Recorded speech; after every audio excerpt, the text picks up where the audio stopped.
Il discorso che fa il ragazzo che torna, il secondo, che è il più grande, che torna dai campi, nei riguardi di tutto quello che in fondo è stato il rapporto con il padre, usa un verbo greco che è il verbo dello schiavo, duleo. Io in fondo ti ho solo servito. Il padre gli dice: tutto quello che Dio è tuo. Non c'era assolutamente nient'altro da fare, non prendere un cappello, era tutto tuo. Era tutto tuo. È l'indisposizione affettiva che in fondo ha caricato di una valenza particolare il rapporto con il padre. Schiavo, non figlio, mai percepito come tale, figliata. E qui noi abbiamo, possiamo chiamarlo così, il nucleo invocato in negativo di questa parabola. Qual è la soluzione che tutti quelli che in fondo portano il cuore hanno? La soluzione in fondo è lo stesso ragazzo che sta tornando, quello che è lontano, il prodigo, che sulla sua bocca dice quello che tutti quanti in fondo vorrebbero, tutti quanti in fondo pensano. Perché? Perché c'è un'idea di Dio che è comune agli ascoltatori della parabola, comune tristemente ai discepoli, comune alle folle, comune a tutti quelli che sono intorno. E l'idea di Dio qual è? E l'idea quindi anche di fraternità qual è? Detto molto semplicemente è questa. Se questo ragazzo ha combinato cose di questo tipo, il massimo della bontà, il massimo della larghezza possibile e concessa, ed è lui stesso a suggerire, il ragazzo che torna, è lui stesso a suggerire questa soluzione. Va bene, venga pure riammesso a casa. Ma come deve essere riammesso a casa? Non da figlio, ma da stipendiato, da salariato. Ecco questa frase che il padre non permette che il figlio concluda.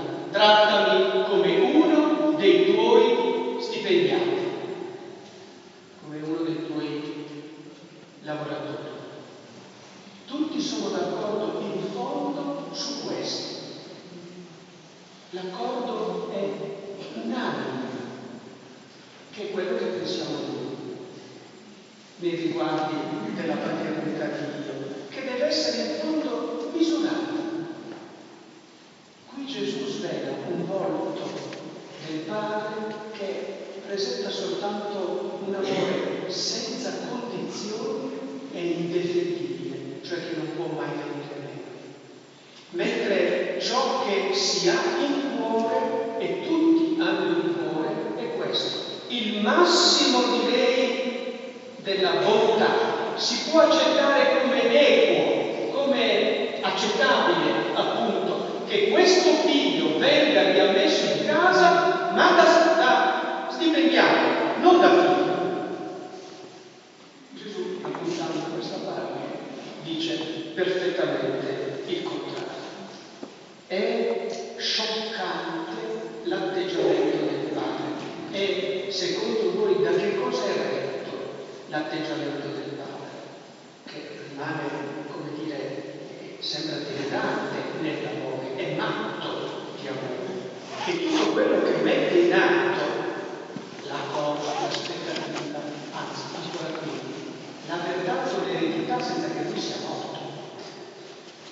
Questo gli chiede dammi quello che mi spetta e il padre gli dà la sua vita, lo lascia andare, torna con la motivazione che abbiamo visto, torna per la fame, con un'idea di suo padre completamente distorta, e comunque sia la conduzione di tutta questa storia alla fine è soltanto una, padre è mosso, qui nel testo viene usato un verbo molto importante nei Vangeli, slancano, che in greco vuol dire essere colpito alle viscere.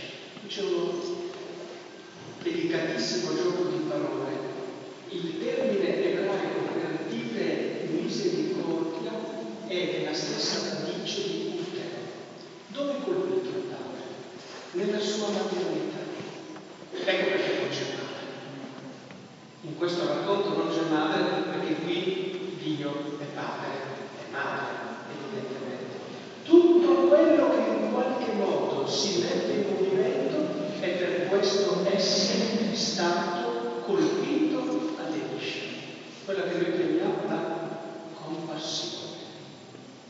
Perché Dio si muove verso di noi e ci tratta incondizionatamente nell'amore? Per questa compassione. In italiano esiste un termine, empatia, che solitamente viene tradotto mettersi nella pelle altrui, mettersi nei vestiti altrui, che non è semplicemente dire mi dispiace che tu stia male, mi dispiace che questo stia capitando, ma io parlo perché tu possa venire fuori da questa situazione, mettersi nella pelle altrui. E voi pensate a che cos'è l'incarnazione?